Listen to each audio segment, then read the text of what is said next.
welcome back to Pseudo Gameplay TV for another character analysis. Today we'll be having a look at the minuscule original Avenger, none other than the Wasp.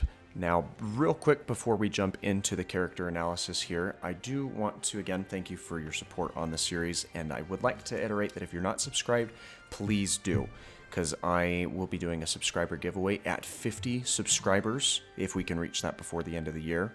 So be sure to subscribe and smash the like button, because I know that you guys really enjoy these videos. Moving forward with the character analysis, this rendition of Wasp is based off of her original character description, because the one that we see in the Marvel Cinematic Universe is quite a bit different, although she's unique and beneficial as well. Now, Wasp in this iteration is the portrayal made by Janet Van Dyne. Now, Janet Van Dyne's Wasp is one of the original Avengers, first appearing in the comics in 1963.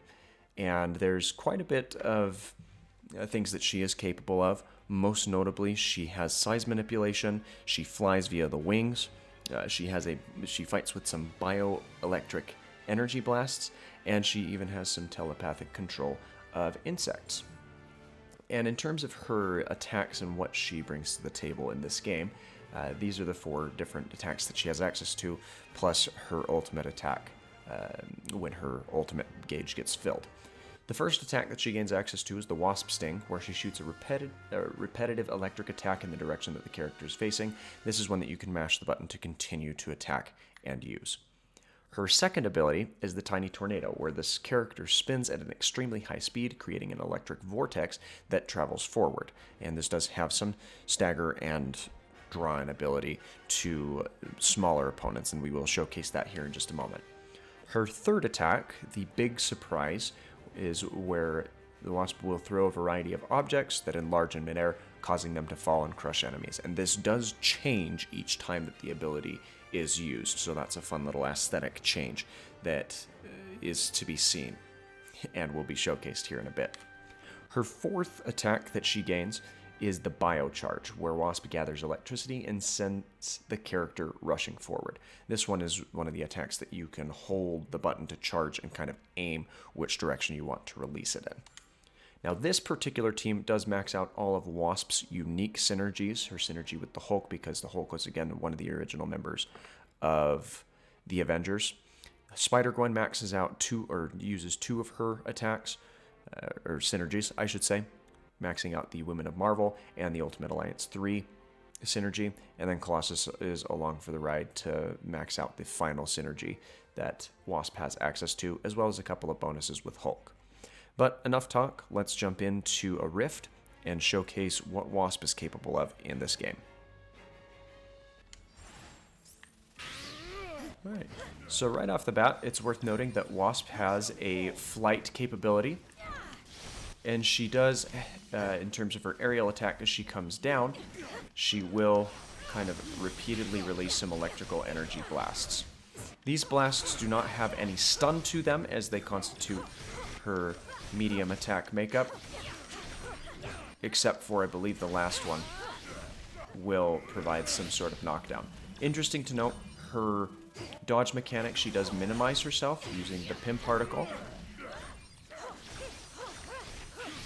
And yes, the last attack of her standard medium combo does knock down the opponents that she's facing. Her heavy attack does not knock down, but it does stun. So that's important to keep in mind as well. And without delaying any further, let's start having a look at her actual attacks and abilities, the first of which being the Wasp Sting. Now, the Wasp Sting, again, is an attack that you can kind of spam, and she does shrink down a little bit to provide a little bit more cover to herself. So that's useful to keep in mind as you use this character. Now, the second attack is the Wasp Tornado. That will create a tornado just kind of in the field that will stay out for quite a bit of time, throw some of the opponents up into the air, and deals a decent amount of damage. Her third ability, which we mentioned, is the Big Surprise, and this, each time that it's used, will bring a different item crashing down. Looks like this one has been a couple of chocolates, but it can also be a fidget spinner.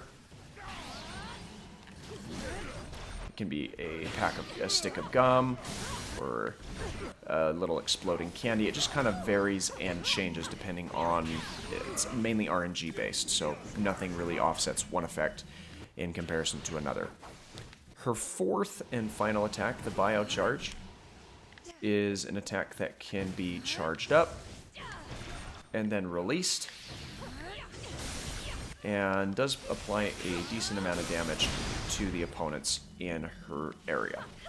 Her fourth, or her ultimate attack and ability, again, is best to be done in a large group of opponents and enemies. It's a series of Bioshocks that stagger, and the final attack of which will send any opponent that is caught in the blast flying, and will even stagger some of the more difficult opponents as well.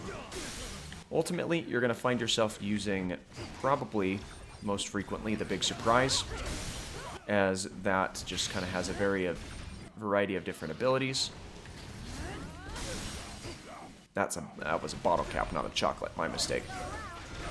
And it's ultimately one of, if not the most versatile attack that she has in her kit.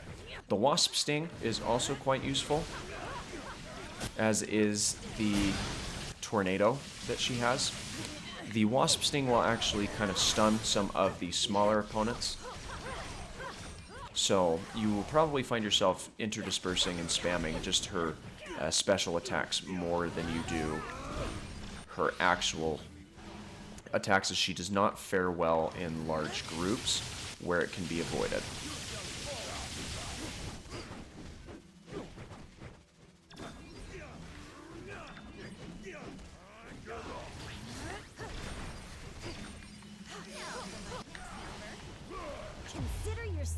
But she is very useful as long as you can kind of back her up. In confined spaces, she's a little less than desirable, but that doesn't make her any less fun of a character to play as long as you can learn to work around that. I recommend having her in a team where you can swap out to somebody who is larger and can take the brunt of more attacks, just because that tends to balance out some of the weaknesses in areas that she does not cover well for. But again, I highly recommend her. She's a lot of fun, and as long as you build a correct team dynamic, you shouldn't have any problems. Thanks again for watching and for all your support. Again, don't forget to subscribe and drop a like on the videos. That really helps me out.